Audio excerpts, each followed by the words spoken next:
Oi, oi, oi, gente querida, gente boa, aqui comigo no YouTube, nessa plataforma onde a gente usa todos os recursos que temos disponíveis para nos comunicarmos melhor com você. E eu quero também, antes de qualquer coisa, pedir a você que está ao vivo, ou você que vai ver depois, quando quer que você veja, que você faça o seguinte: você entra aí, você caiu agora pela primeira vez aqui, alguém recomendou, disse vai lá, vai ser bom, acompanha, enfim, você chegou. Então aperte aí no inscrever-se, não paga nada para se inscrever. E clique, toque no sininho para que ele badale todas as vezes que a gente entre no ar. Você seja lembrado nas notificações do seu celular, tá bom? E nós damos continuidade aqui no Evangelho de Mateus, no capítulo 17, do verso 24 ao 27, conforme fizemos no dia de ontem. Ontem você esteve aqui comigo e você me viu passar a maior parte do tempo explicando o contexto daquele entristeceram-se grandemente, que era com o espírito que eles estavam voltando para Cafarnaum, e o que aconteceu na entrada, os cobradores do imposto das 2 dracmas, e que perguntaram se Jesus pagava ou não pagava o imposto. Está tudo gravado aqui no YouTube, eu não vou repetir, senão alonga para sempre, só porque tem muita gente que chega a primeira vez, fica querendo saber, está tudo gravado. Me ajude, por favor, faça a sua parte. O fato é que ontem eu falei sobre isso, e sobre escandalizar, sobre o dinheiro como escândalo, como é que Jesus lidou com isso, o que ele quis dizer, para que não os escandalizemos em relação ao recurso, ao dinheiro físico. E eu ilustrei com o que acontece não só hoje, mas vem acontecendo durante toda a história do cristianismo. É uma história de escândalo sobre poder e dinheiro. É um negócio nojento e asqueroso. E a gente terminou ontem dando a você a consciência de como esse texto aparentemente tão singelo, quase infantil na delicadeza da sua descrição, está carregado de lições éticas e espirituais e de compreensões que, se não forem adotadas, são capazes de destruir tudo aquilo que a gente com a mão pensa que está erguendo, mas com atitude venha posteriormente ou simultaneamente a destruir tudo.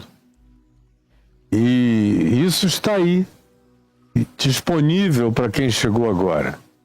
Eu disse que hoje eu ia continuar aqui nesse texto falando sobre a dimensão mais lúdica dele, a dimensão mais singela, mais íntima, como tem um toque de carinho extremo aqui nesse texto. É interessante que eu já tinha ido várias vezes a Israel/Palestina desde os anos 70, gravando tanto nas terras designadas para serem terras de Israel, quanto gravando bastante na Palestina.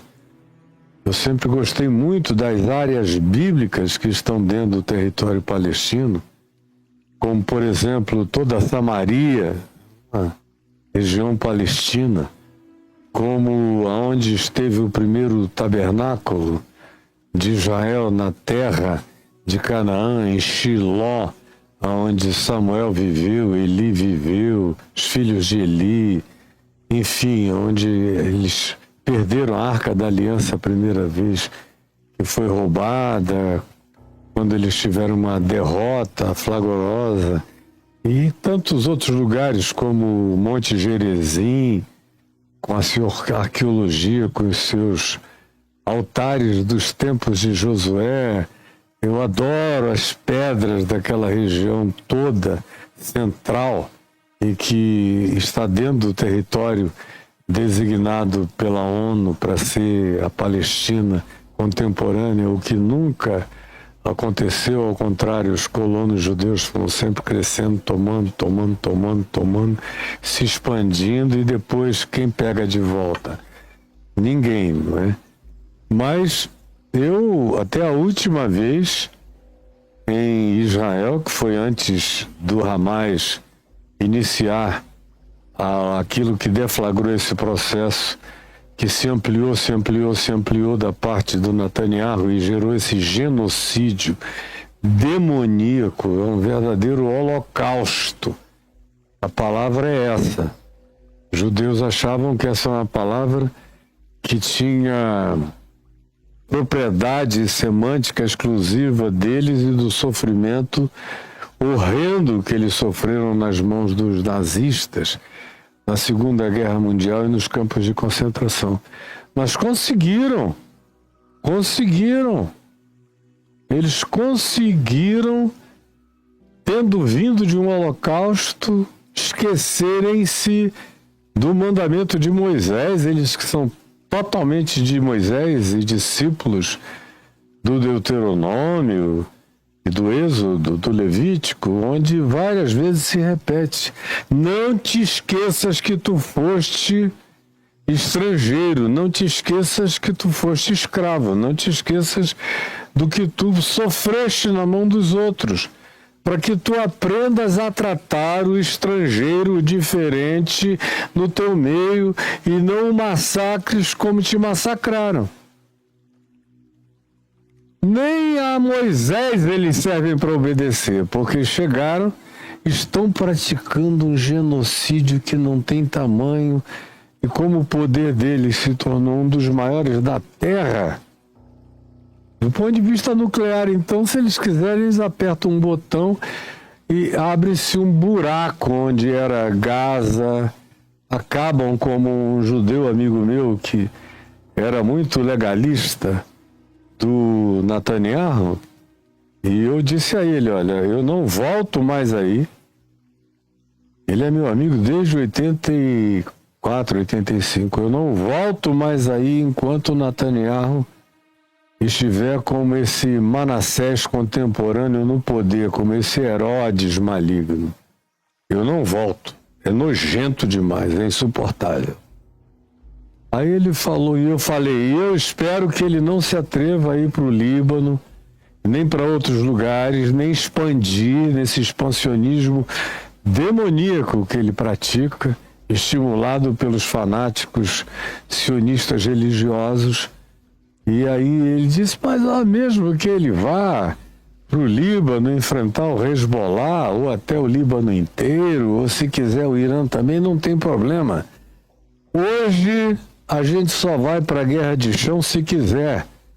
Porque se não quiser, ele que foi coronel do exército, e teve todos os filhos no exército, e tem amigos no Mossad, amigos influentíssimos em todos os lugares do governo, me disse: hoje, se a gente quiser, é só apertar um botão, são garotinhos com joystick na mão, aperta botão e acaba, faz buraco onde era cada uma dessas coisas, liquida com bombas devastadoras. Eles nem existem. E eu disse: eu sei. E você está se vangloriando disso? Aquele que com ferro fere, com ferro será ferido, e aquele que com bomba nuclear fere, com bomba nuclear será ferido. Não brinquem disso não, porque o bumerangue volta. Agora, eu estou esperando que essa loucura termine, que esse cara caia. Depois que ele caiu, eu que já estava com uma viagem marcada com 2 ônibus cheios, cancelei na véspera, aí eu volto, que tem muita gente que quer ir comigo, porque sabem que não tem idiotice, não tem babação de ovo de testículo judaico, aonde quer que eu esteja. É só um lugar geográfico, arqueológico, histórico, bíblico, com 1000 lições, não deles para nós, mas do Evangelho para quem quer que vá comigo até lá. Já falei demais nessa introdução a respeito do tema. Então, a primeira vez, eu contei, fiz esse preâmbulo para dizer que a primeira vez que eu fui gravar, que eu levei uma equipe comigo, e o cameraman da Manchete, que era uma rede de televisão que existiu há algumas décadas no Brasil, que era concorrente da Globo, não em audiência, mas buscava ser em qualidade de produção. E, além disso, eu levei um outro cameraman que já trabalhava comigo desde Manaus, o Heraldo Rocha, e foram ele e o Ebenezer para lá gravar comigo. E um dos primeiros lugares onde eu quis gravar, e depois montei 2 documentários e muito interessantes, que venderam naquela época, em 1985 para 86, venderam milhares e milhares e milhares. Foi o segundo documentário mais vendido durante toda aquela década. O primeiro foi Isto é Pelé, sobre a história do Pelé, o primeiro grande documentário sobre o Pelé. E o outro foi o meu, que vendeu milhares, entrou na casa de todo mundo, em todas as igrejas católicas, centros espíritas, igrejas evangélicas, em todas as famílias, foram milhares e milhares e milhares. E naquele documentário, uma das coisas que eu fiz questão de encenar foi essa pesca aqui do imposto a ser pago. Conforme Jesus disse, sim, vamos pagar para que não nos escandalizemos, embora nem precisássemos. Mas para não darmos pretexto a essas hienas, a esses comedores de carne putrefata, para que não criemos nenhum pretexto de argumento para eles, vamos pagar. Vai aqui, a metros de distância, na beira do lago de Genezaré, o mar da Galileia, e pega um anzol e joga o teu caniço.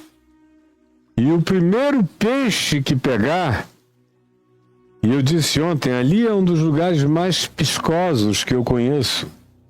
É peixe, peixe, peixe, peixe. Você pula na água, na beirada ou no meio do mar da Galileia, que é fundo. Mas tem peixe. Eles ficam te beliscando, te beliscando. Tem gente que tem agonia, né? Eu sinto até cócega. Se você ficar flutuando, mas é muito. Tem milhões de peixes. Eu disse que quiçá bilhão de peixes. Ali é muito peixe. E o lago é fundo. 22 quilômetros de comprimento, 12 de largura e tem uma média de 60, em alguns lugares 80 metros de profundidade e peixe.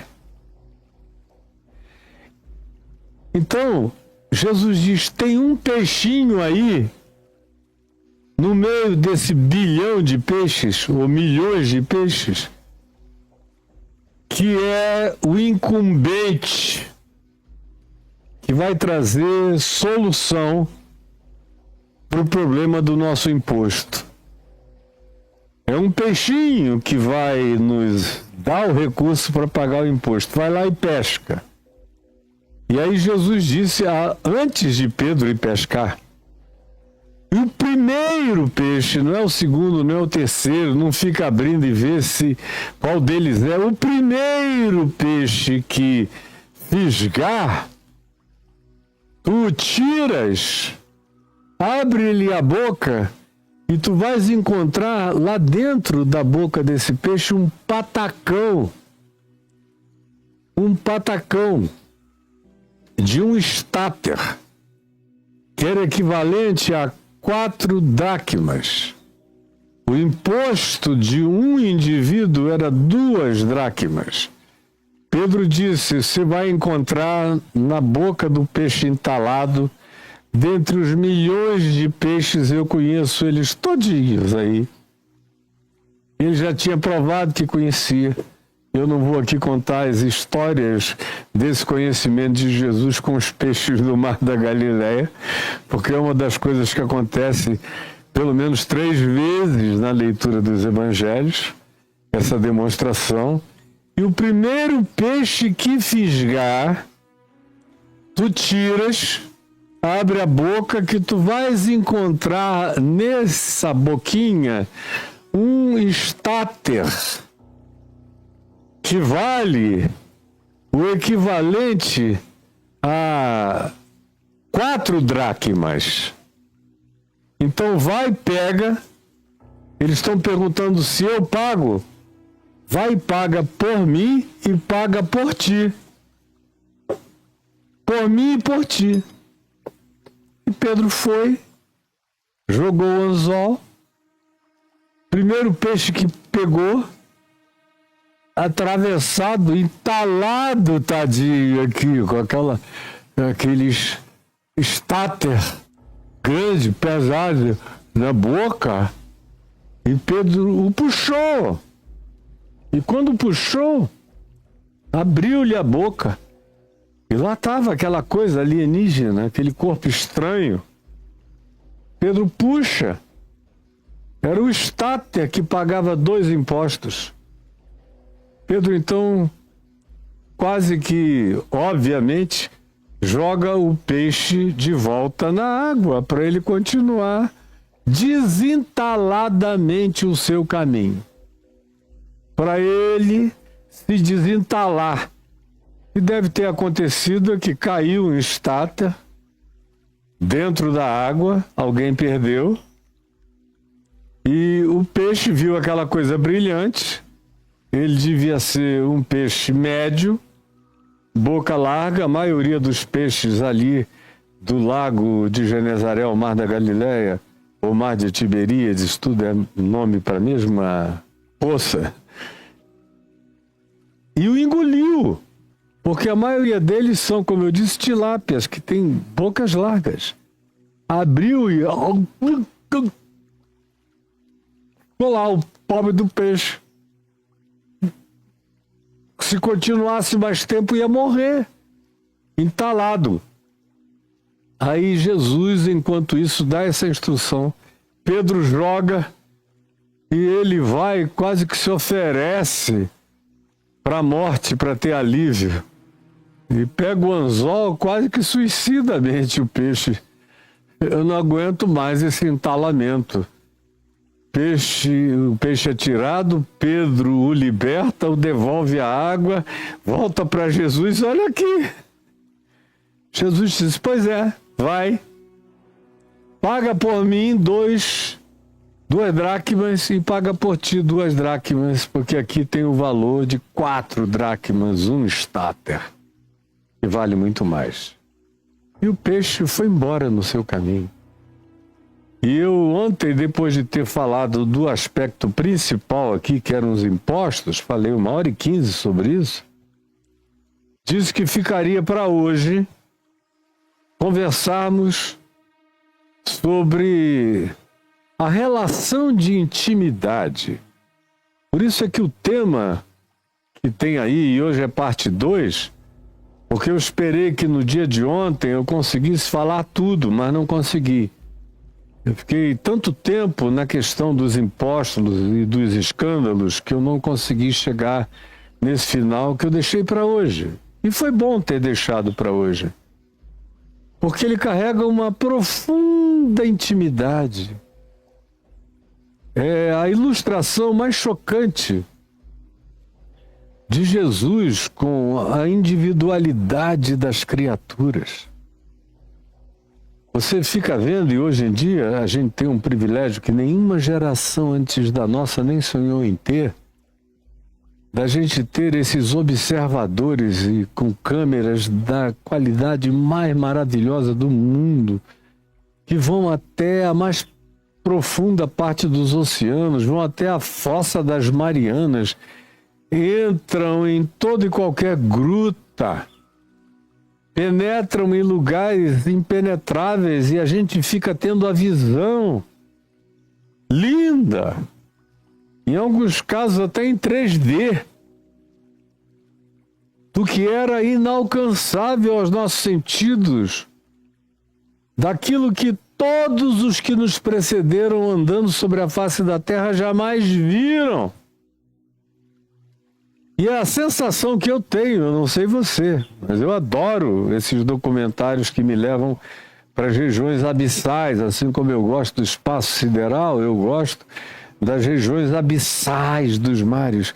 2/3 desse planeta é feito de água, de mares, a maior parte do planeta é água, é mistério, é abismo, com uma quantidade de bilhões de criaturas, e elas são alienígenas.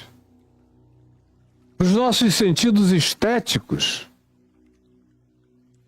são comparáveis a anjos dos céus, como algumas das descrições que a gente vê dos anjos na Bíblia, ou particularmente no Apocalipse, onde tem anjos com descrições totalmente estranhas aos nossos sentidos, à nossa biologia, à nossa estética, ao que a gente espera de um anjo, ainda mais porque conquanto haja anjos alados, a própria Bíblia descreve em alguns casos anjos alados e o tatalatar das asas deles, especialmente em Ezequiel, descreve outros anjos que são verdadeiros monstros, com olhos para todos os lados, para dentro e para fora, anjos com caras múltiplas, com 4 faces, anjos com pés virados para trás e para frente, com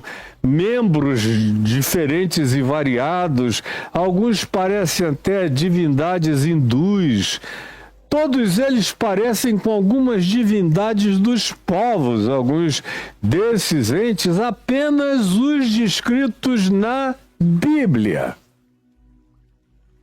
Eu não estou falando antropológica e miticamente, as narrativas dos povos eram 1.500 registros antropológicos de culturas diferentes que se tinha, com todas as suas histórias de deuses, que são equivalentes a histórias de anjos. Porque o que os povos da terra adoravam e chamavam de deuses eram aqueles anjos de Gênesis 6, que são os mesmos da descrição dos mesopotâmios. São os mesmos do épico de Gilgamesh. São os mesmos dos grandes épicos terrestres e egípcios e gregos, dos mais universais. Espalhados estão todas essas descrições de anjos adorados como deuses, porque eles fazem parte daquele grupo que tomou essa prerrogativa perversa e se ofereceram no poder extraordinário que eles tinham em relação à pequenez dos humanos para serem os seus deuses. Quando você lê e estuda o Salmo, por exemplo, 86 e outros salmos, você vê como os salmos são bem claros quando eles distinguem ídolos de deuses. Os ídolos são pedra, são nada, coisa nenhuma. Agora, os deuses são criaturas que se diz que o Senhor preside na Assembleia dos Deuses, que são esses anjos, esses Benai Elohim de Gênesis 6, que são os Anunnaki dos Mesopotâmios. E eles vão ganhando outros nomes, é só uma questão de nomenclatura, apelido e semântica.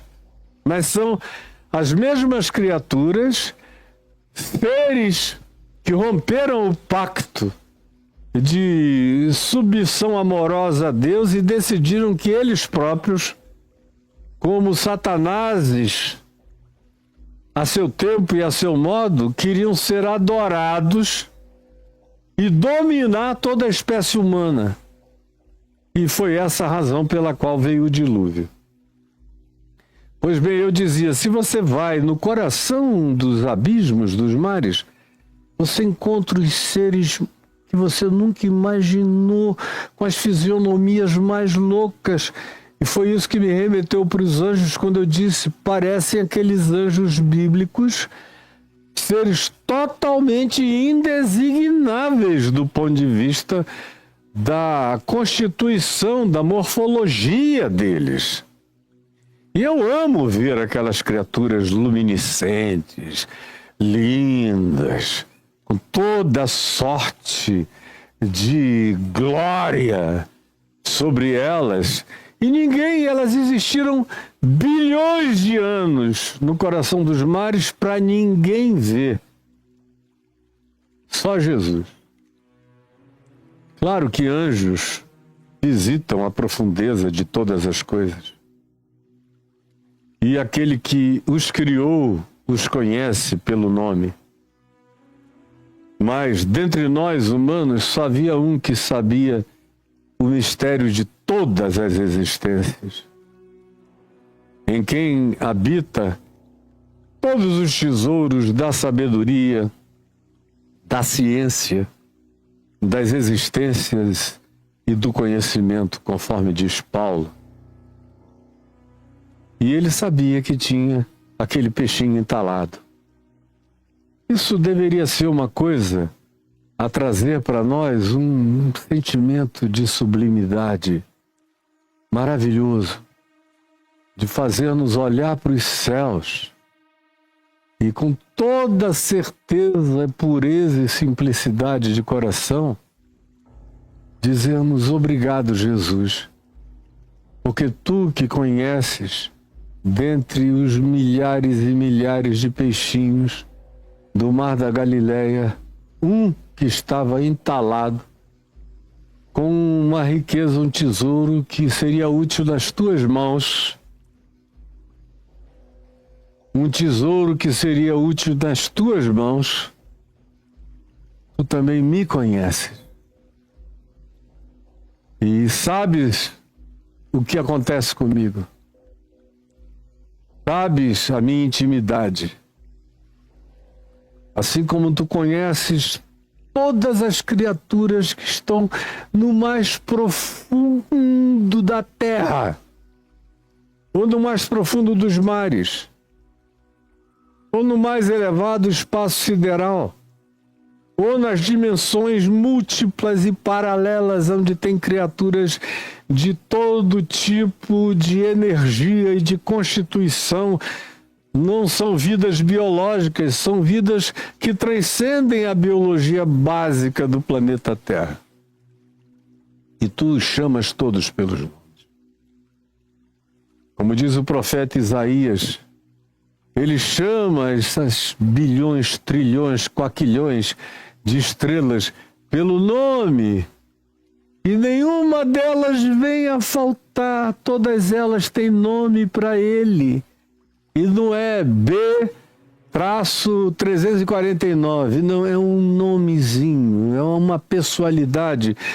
O universo inteiro está carregado de pessoalidade para Jesus.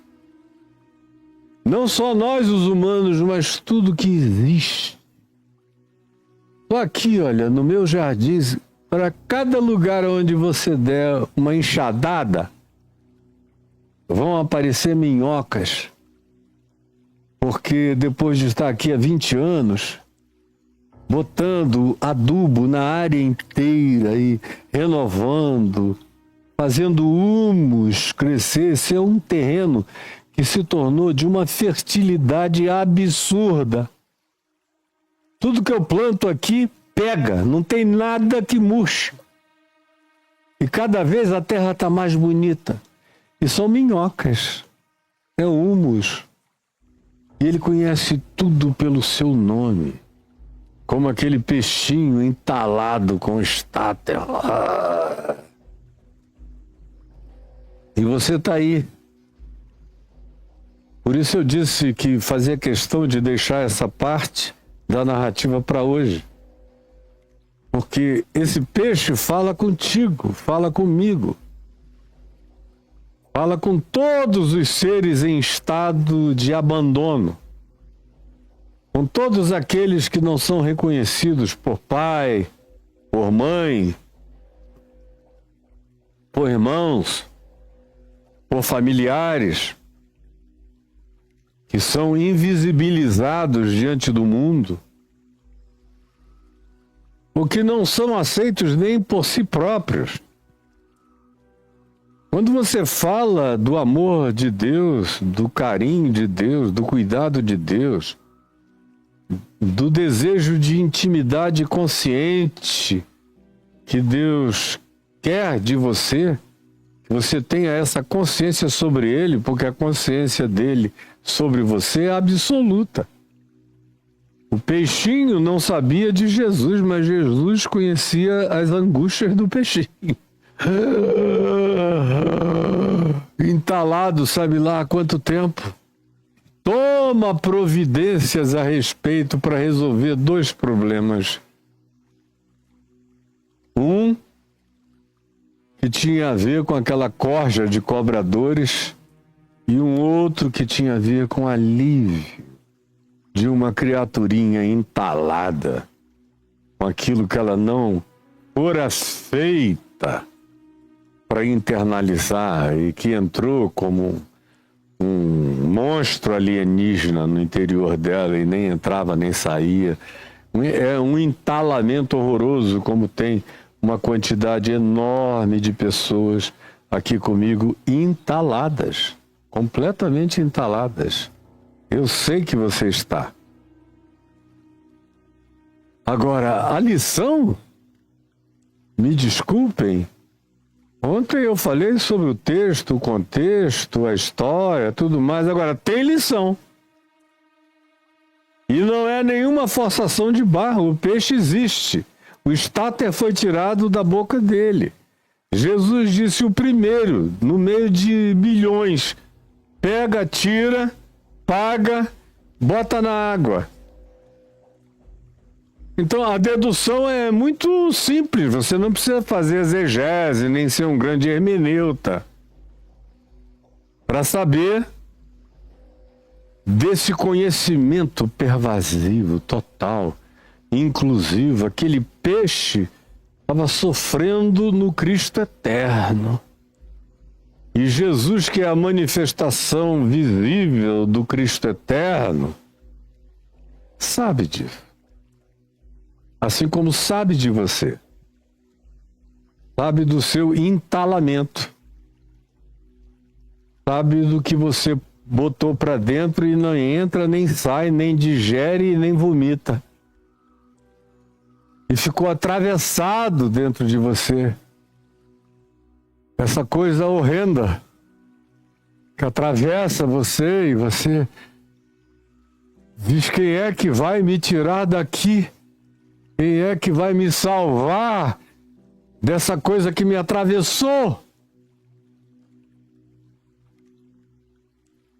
Aí Jesus vai e diz: Pedro, tem um pessoal molestando aqui para o pagamento do imposto. Paga o imposto, mas vamos fazer uma coisa melhor do que pagar o imposto.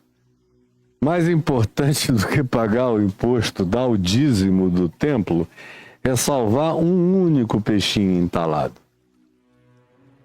Isso coloca o meio ambiente, a ecologia, o cuidado com as criaturas planetárias, com toda a criação de Deus acima da religião. Acima. Essa é uma implicação, uma decorrência natural. Vamos salvar o peixe, que ele vai nos ajudar a pagar o dízimo escorchante dessa religião de abusos. Só quer saber de dinheiro. Então, o elemento secundário aqui é o imposto, o primário é o peixe. Porque ele não só vai nos servir, mas nós vamos salvá-lo e devolvê-lo à vida. Isso tem prioridade do ponto de vista de Deus. Eu não estou falando da Receita Federal, como eu não estou falando das autoridades religiosas no Templo de Jerusalém, ou do procurador, ou do governador Pilatos, nem do rei Herodes, nem de nenhuma das figuras de autoridade, nem tampouco desses vampiros de impostos que eram esses coletores esfaimados. Para esses não tem nada mais importante do que dinheiro, nem Deus, nem coisa alguma. Até o templo é um pretexto.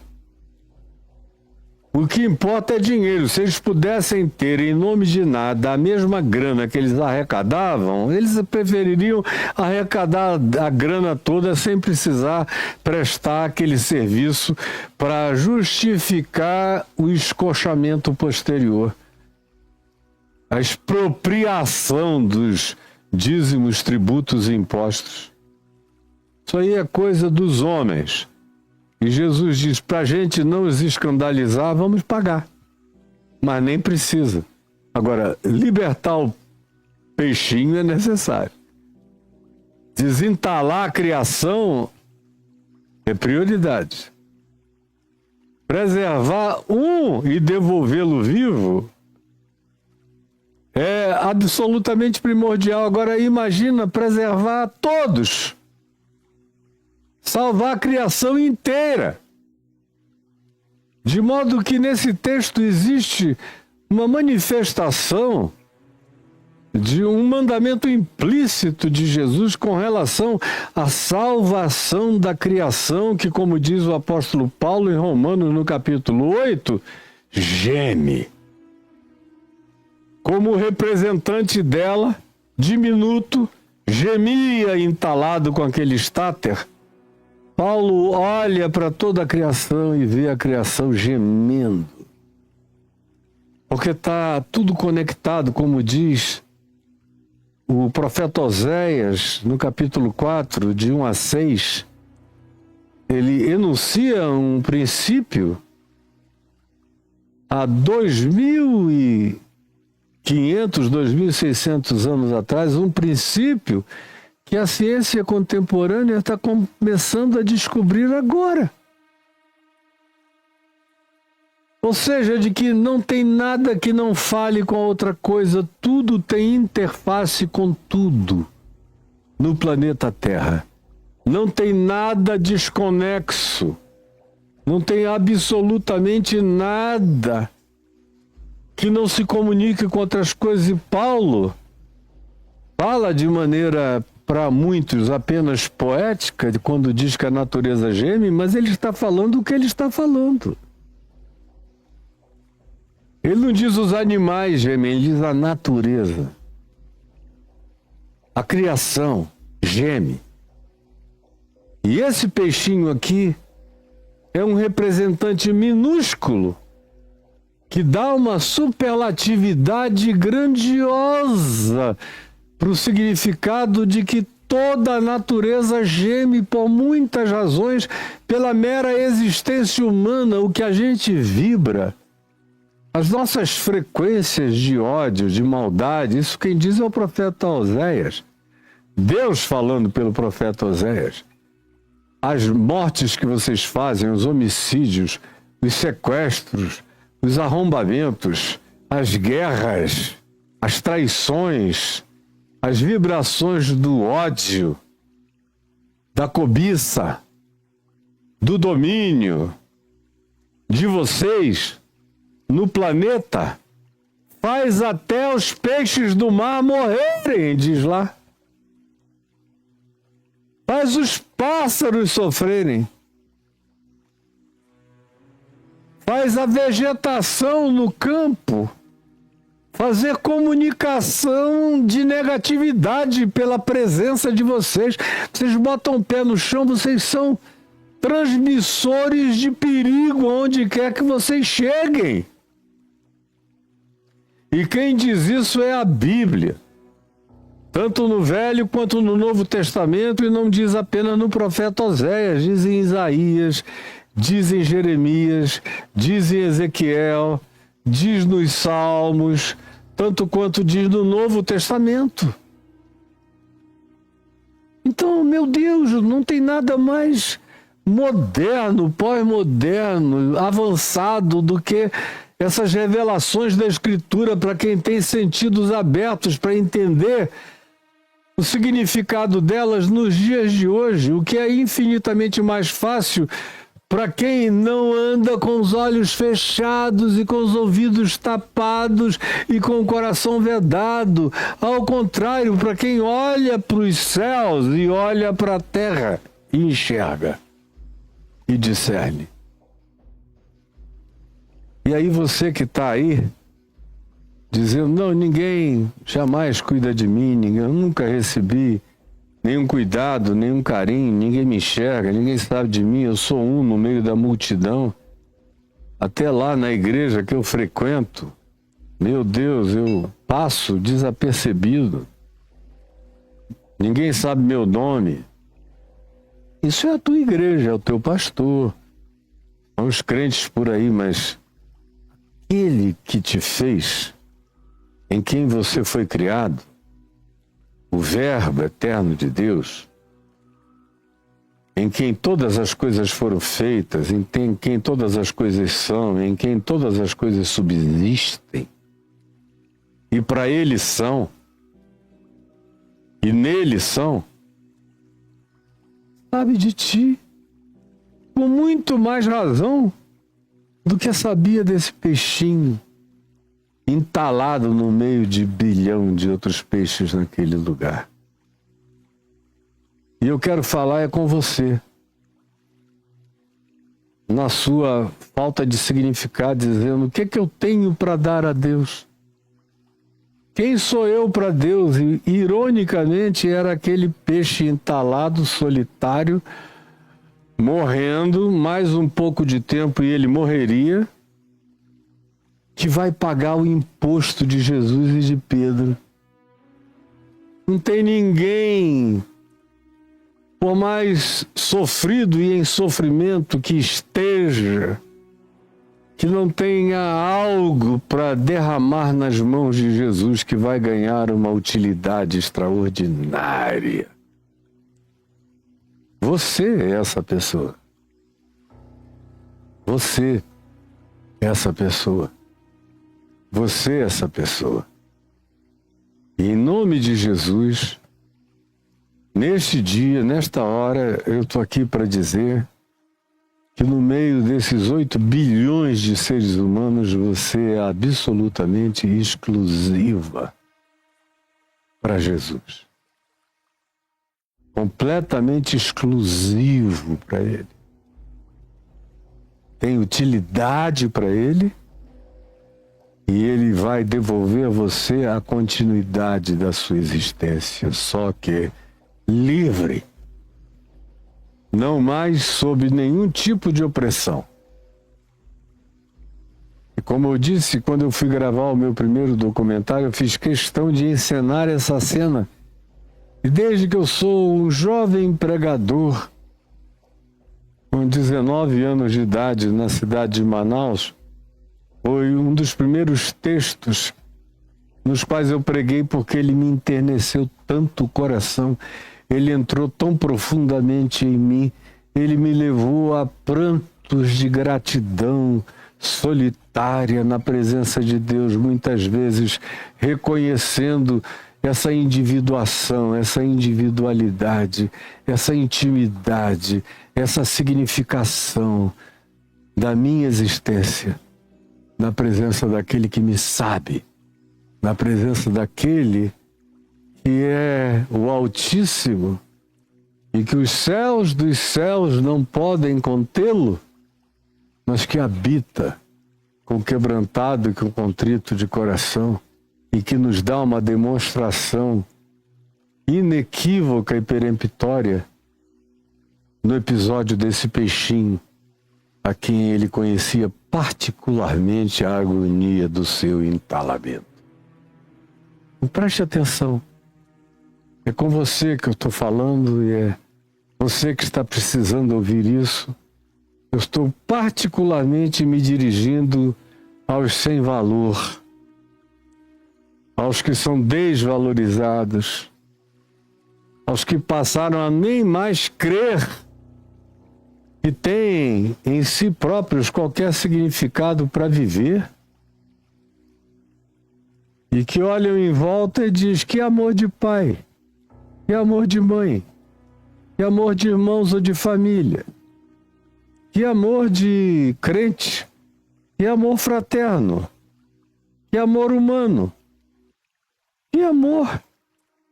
Eu não consigo verificar a amabilidade mínima por diante daqueles que com os olhos me veem. Como é que eu vou esperar que o Eterno me enxergue, me saiba, me conheça, me penetre? Salmo 139 deve ser para gente muito especial, não para mim.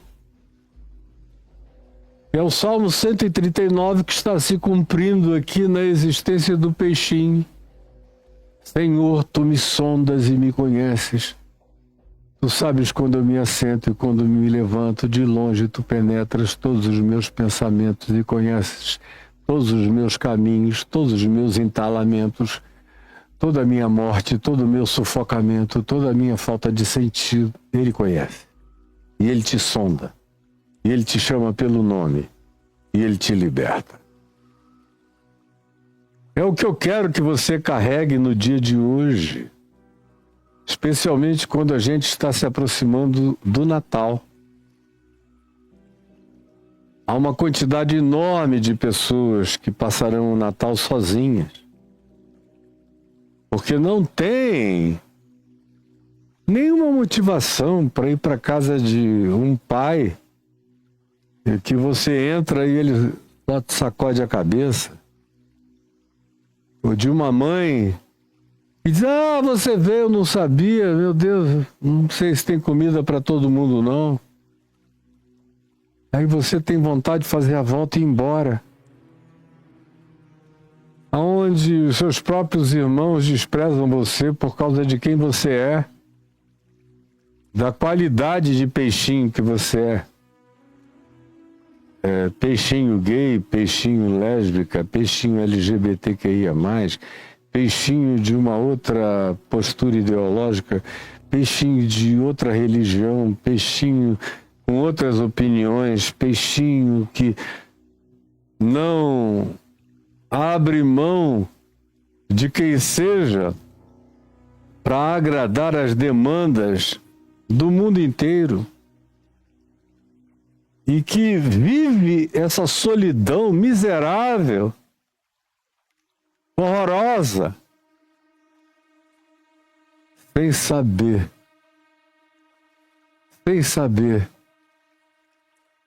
que dos céus ele é visto e que Jesus nunca não soube dele, como nunca não soube de ti. Como sabe de você hoje sabe de você. E eu peço ao Senhor Jesus,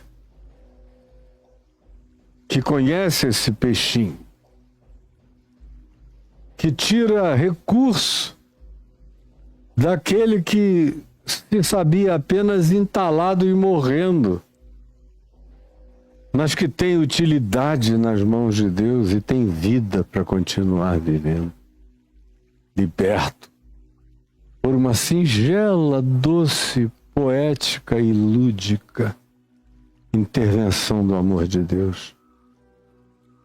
Eu peço, Jesus, a Ti, que o Teu Espírito esteja se comunicando com muita gente, com muitos peixinhos, que coloque no coração desses que estão nesse desespero, nesse entalamento existencial, nessa não solução de vida,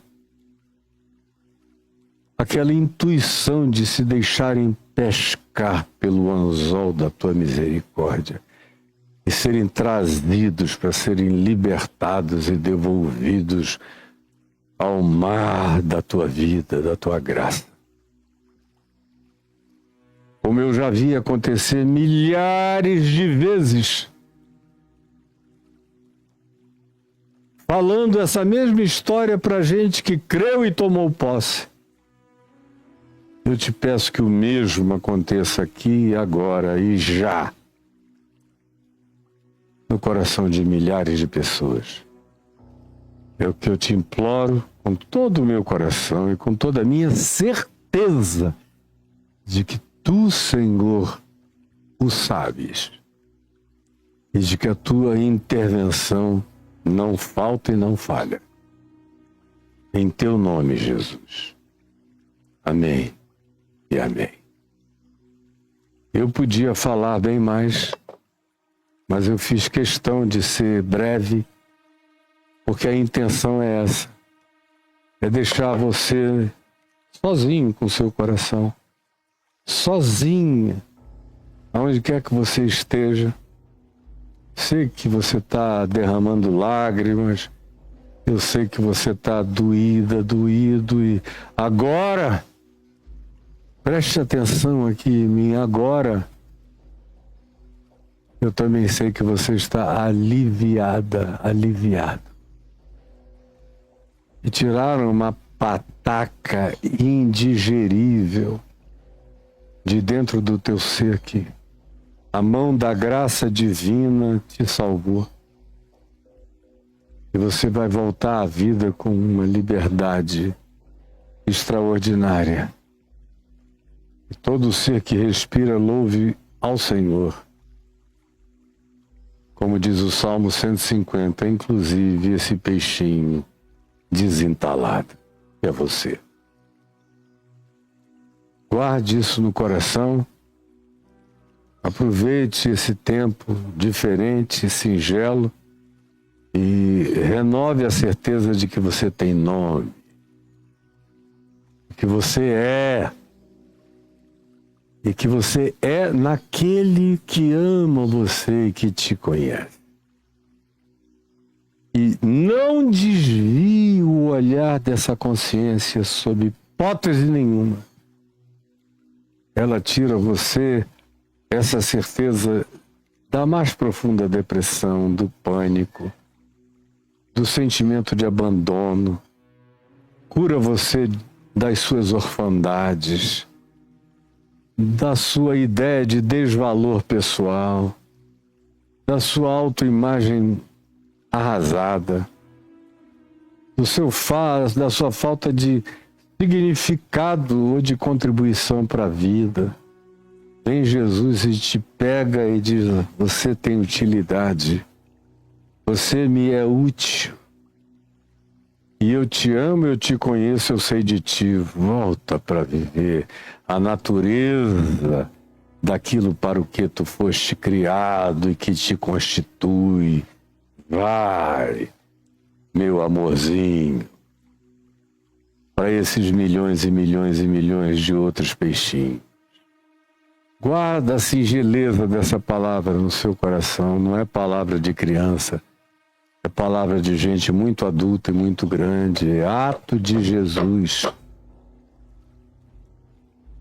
Um dos mais singelos, um dos mais lindos, um dos mais carinhosos, um dos mais lúdicos, um dos mais poéticos do Evangelho, realizado em seu favor. E quanto maior seja a insignificância da criatura, maior é a glória desse amor, dessa intervenção.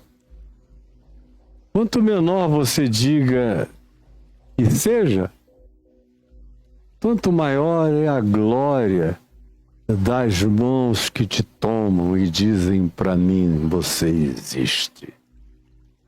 Em nome de Jesus. Vá com Deus, que Deus te abençoe.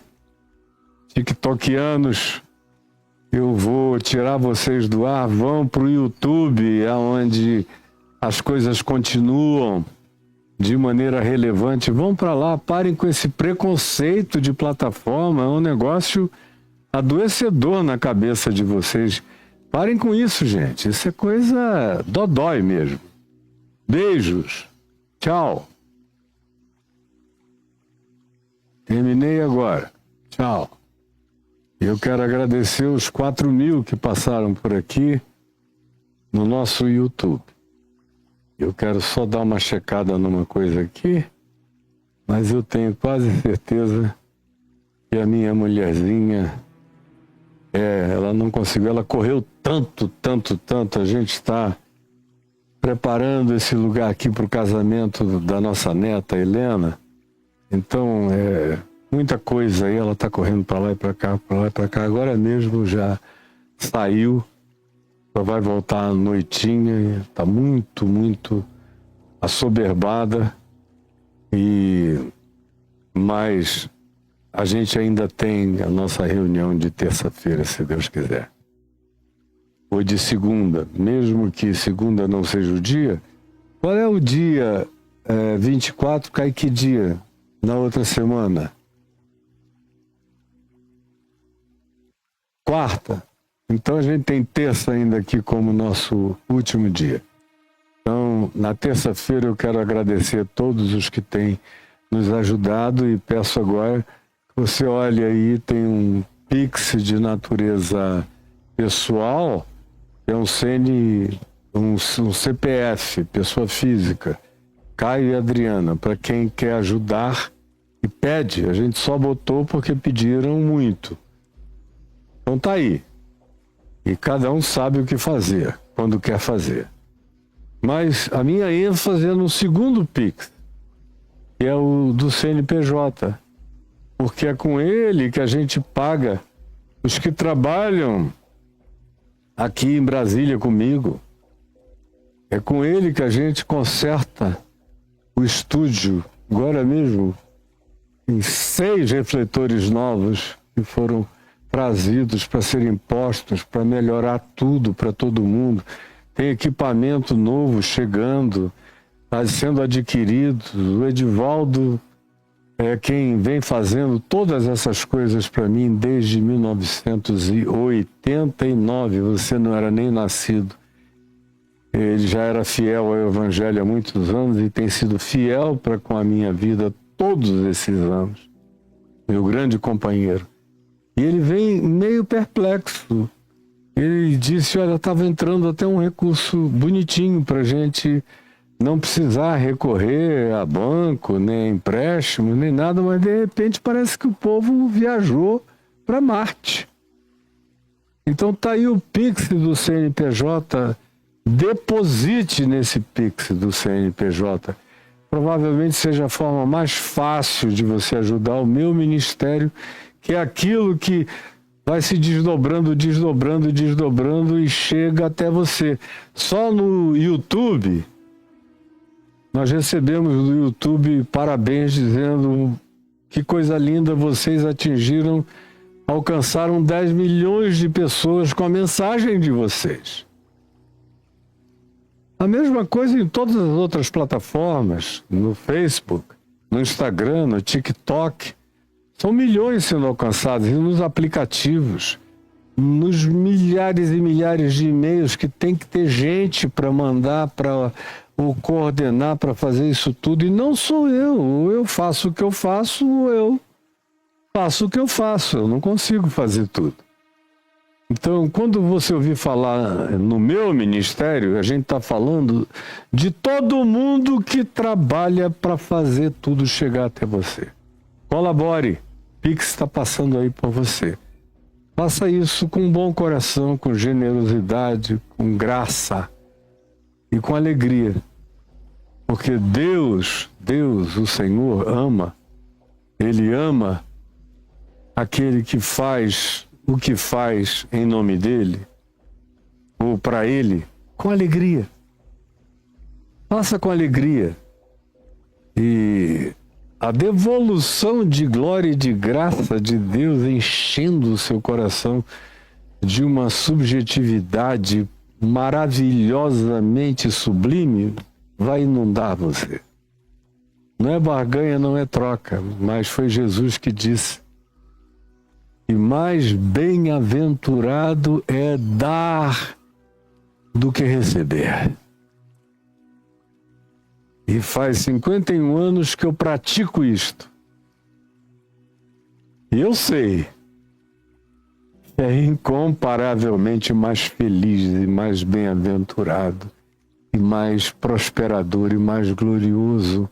Quando eu estou falando de prosperador, não estou falando de dinheiro, estou falando de prosperidade da minha alma, da minha mente, do meu ser, da minha vida, da minha família, do nosso amor. Altera todo o bioma da vida da gente, do olhar da gente. Isso é que é genuína prosperidade, segundo Jesus, segundo o Evangelho. O Pix está passando aí, CNPJ, você sabe o que fazer com ele. Tá bom? Agora, tem outras pessoas que ou apontam para o QR Code quando tem um celular para apontar para uma tela maior, ou se não escrevem caiofabio.com.br, caiofabio.com.br, está escrito aí. Agora bota Enter no seu navegador, você cai aí, ó, no meu blog, no meu portal, e tá vendo piscar contribuição? Bote o cursor em cima, clique e entre. Outra vez tem o QR Code, mas você agora já está dentro de um ambiente onde nem precisa mais dele. E tem os dois bancos que a gente já usa há décadas, o Santander e o Banco do Brasil. As mesmas contas, nunca mudaram. Está tudo aí facilitando. E aí, aonde está piscando na tarja preta, não é para deixar você com nenhuma sensação de calmaria zumbificada. Essa tarja preta te remete para uma verde de muita esperança e vida. Outra vez aparecem os dois bancos, o Santander e o Banco do Brasil para depósito e transferência bancária. Embaixo, para quem prefere usar, especialmente aqueles que gostam de programar as doações por 6 meses, 1 ano, melhor ambiente para fazer isso é no cartão de crédito, Visa, Mastercard, American, Diners Club, cartão Elo, tá tudo aí para você ser inteligente em favor daquilo que você diz que é o que tem mais relevância na sua vida. Se é, ajude. Embaixo tem o PagSeguro, que você sabe como usar, todo mundo sabe, e o PayPal para quem está me assistindo no planeta todo. Tem gente de toda a Terra nos assistindo. Toda a Terra. Aí que dizem, ai, quem me dera ajudar, Caio, uma pena que eu estou na Austrália. Não, meu querido, minha querida, se você quiser, o PayPal está aí para ajudar você a nos ajudar. E que Deus abençoe você, te encha de alegria no Espírito Santo e não ajude aquilo que você deseja fazer que vai lhe trazer mal, que ele bote impedimentos nos caminhos de perigo e de agravo na sua vida para te salvar, mas não espere isso. Use a sabedoria, use o bom senso, use a inteligência e guie-se pela obediência ao princípio de Jesus, que é amor. O que quereis que os homens vos façam, Jesus ensinou. Fazei vós primeiro a eles. E eu fico aqui com você dizendo apenas que eu creio que os impossíveis dos homens são possíveis para Deus. E a salvação mais impossível do ser humano, mais distante, é possível para Deus. E as situações mais completamente inimagináveis de pessoas ou criaturas que a gente julgue, que estão para além do alcance dessa mão celestial que pega e puxa, ergue, levanta, ou pega como um peixinho entalado no mar da Galileia, que essa mesma mão te alcança, porque para com Deus não há impossíveis. Você foi considerado impossível para o seu pai, para sua mãe, para sua família, para a sociedade, para o mundo inteiro. Mas jamais para aquele que conhece o seu coração. Para ele, você é completamente possível. Os impossíveis dos homens são, portanto, possíveis para Deus. Amém, amém e amém.